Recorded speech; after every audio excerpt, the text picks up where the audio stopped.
Ini adalah reaksi redoks dulu yang pertama. Anak-anak akan diberikan 4 data reaksi redoks, kemudian disuruh menentukan mana yang termasuk redoks. Nah, ini sangat mudah sekali.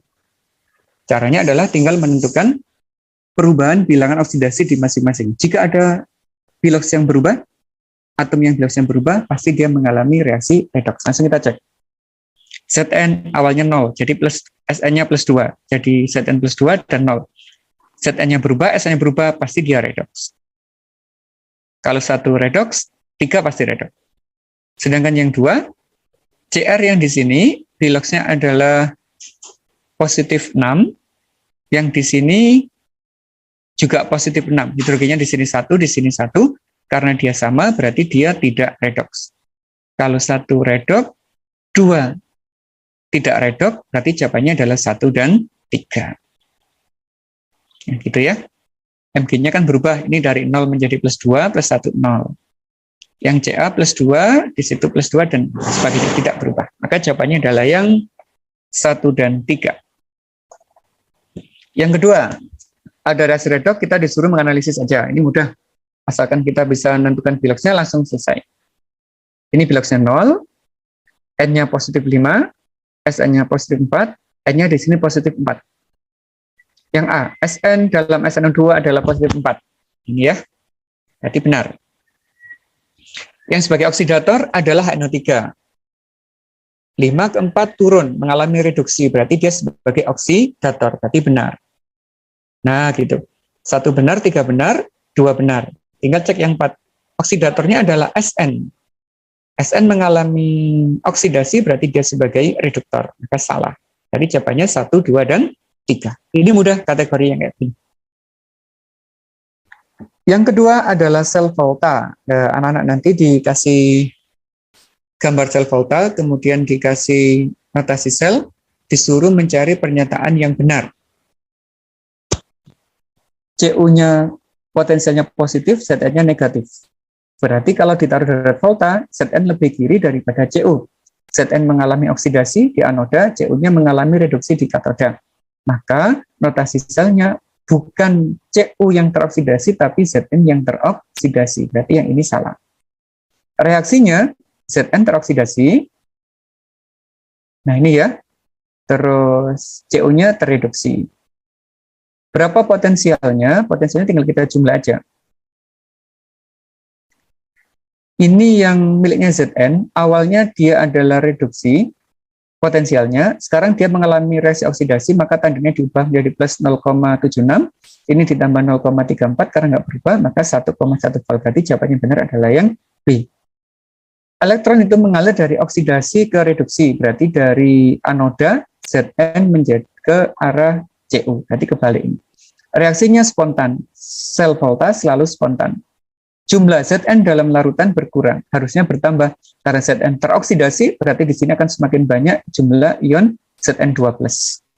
Sedangkan yang di sini, Cu-nya yang berkurang. Nanti dinetralisasi oleh ion yang ada di jembatan garamnya. Nah, yang kedua begini. Ada data potensial elektrode, anak-anak disuruh menentukan potensial terbesar. Ada 2 kemungkinan. Disuruh menentukan yang spontan atau potensial yang terbesar. Kalau terbesar ya tinggal ngitung aja. Kalau spontan kita cari yang positif. Itu ada 2 kemungkinan soalnya. Untuk yang A, caranya adalah yang oksidasi tandanya dibalik ditambah dengan yang reduksi. Berarti ini Zn-nya diubah dari negatif menjadi positif, yang Ag-nya tetap 076, 08, 1,56. Yang B, Mg-nya diubah menjadi positif, yang Fe-nya tetap 0,44 negatif. Jumlahnya ini. Yang Al-nya dibalik menjadi 1,6 positif, Ag-nya menjadi 0,8, maka 2,46. Yang D, Al-nya nggak berubah, Fe-nya tetap 0,44, maka 1,22. Nah, yang E, Zn-nya itu menjadi 0,76, Mg-nya minus. Berarti ini yang negatif. Lah yang kayak gini itu dikatakan reaksinya tidak spontan karena endolnya negatif. Sel volta itu harus positif. Kalau dicari yang terbesar, berarti yang ini. Maka jawabannya adalah yang C.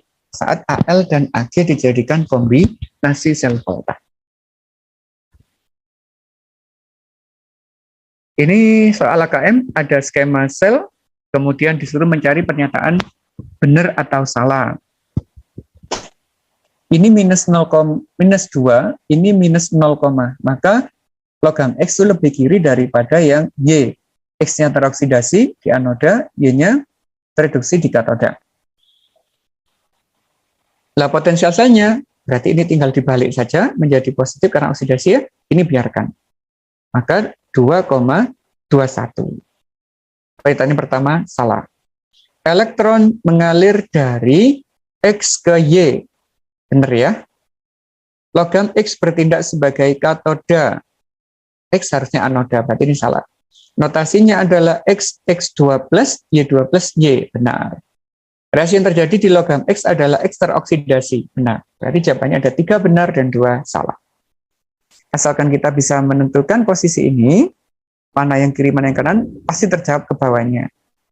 Caranya, yang kiri lebih negatif, yang kanan lebih positif. Selanjutnya ada sel elektrolisis. Anak-anak akan diberikan gambar semacam ini, kemudian disuruh menentukan reaksi yang terjadi, entah itu di katodanya atau anodanya atau reaksi totalnya. Ini adalah larutan CuSO4, kemudian menggunakan elektrode Cu. Elektrode Cu itu termasuk elektrode yang aktif atau tidak aktif, maka dia ikut bereaksi. Bagaimana reaksinya? Kita ionisasi dulu. Ini elektrodenya. Yang di katoda, kationnya itu langsung kita reduksi karena dia adalah kation bukan golongan 1, bukan golongan 2, bukan Al atau Mn, maka dia yang langsung direduksi. Sedangkan di anoda, kita lihat elektrodenya dulu. Ternyata Cu aktif, maka Cu lah yang dioksidasi menjadi Cu12. Maka jawaban yang tepat adalah yang B, saat Cu12 direduksi menjadi Cu. Kalau di anodanya yang ini, Cu menjadi Cu12. Ini lagi, sudah perhitungan, berarti menerapkan hukum Faraday. Ini adalah contoh penyepuan ya, ada sendok yang dilapisi dengan perak. Arus listriknya 1 ampere, berlangsung 965 detik, ARAG 108, maka berapa massa endapan perak yang menempel di sendok? Ini tinggal kita masukkan ke hukum 1 aja. Ini kita ionkan dulu. Rumusnya, EIT dibagi 96500. E itu AR dibagi muatan ya. Ekuivalennya itu arus listrik dalam ampere, T itu waktu dalam detik, ini tetapan Faraday. Jika kita masukkan datanya begini, 108/1, karena muatan AG adalah positif 1. I-nya 1 ampere, waktunya 965, dibagi 96500, maka ketemunya adalah 1,08 gram. Terus untuk yang gambar sebelahnya, ini adalah termasuk hukum Faraday yang kedua, karena ada 2 sel yang digunakan. Ini sel pertama, ini sel yang kedua. Jika sel 1 dihasilkan 3,2 gram tembaga, maka massa perak di sel kedua adalah, ini perak. Dan langsung aja kita gunakan perbandingan itu. Hukum Faraday yang kedua. W1 dibanding W2 sama dengan E1 dibanding E2. W1-nya kita anggap Cu, berarti 3,2. W2 yang kita hitung, E-nya 64, ini dibagi muatannya 2, berarti 64/2. Sedangkan yang AG 108 dibagi 1. 108 ini, satunya dari sini. Kalau kita hitung, itu ketemunya adalah 10,8. Maka massa peraknya adalah 10,8 gram. Nah, dipelajari lebih mendalam, hukum Faraday 1 dan hukum Faraday 2, tergantung data yang diberikan. Kalau 1 sel gini, berarti hukum 1, pada 2 sel seri, berarti dia hukum Faraday yang kedua. Ini lagi, sel elektrolisis, kita mencari 2 pernyataan yang benar. Ada AgNO3 menggunakan elektrode C, karbon. Berarti kita cek dulu ya persamaan reaksinya. AgNO3, Ag+, NO3- karbon. Yang direduksi Ag+ langsung, yang dioksidasi adalah air, karena C nggak bisa dioksidasi, ini ada anion sisa asam oksi. Maka air dioksidasi menjadi oksigen dan H+. Nah, kita cek.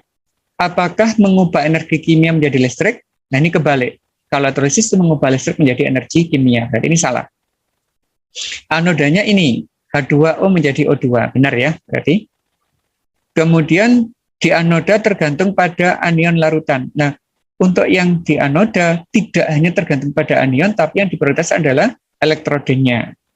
Nah, begitu. Jadi dilihat elektrodenya dulu, baru dilihat anionnya. Reaksinya spontan? Tidak. Yang spontan itu sel Volta, bukan sel elektrolisis. Katodanya berarti Ag+ direduksi menjadi Ag. Yang benar adalah B dan E.